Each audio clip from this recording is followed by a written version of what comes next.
Hey guys, in today's video I will show you how to change text color in Photopea. Open browser and type photopea.com.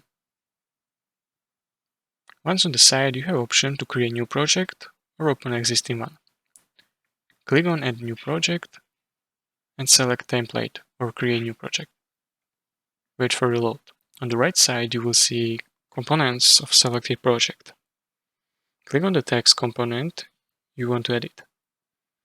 To change text color, locate option for text properties or editing. Within text properties, find option for changing text color.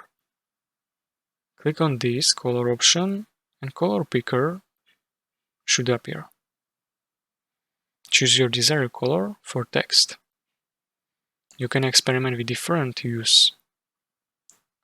After selecting color, you can click OK to apply your changes. Text color should now be uploaded to your chosen color.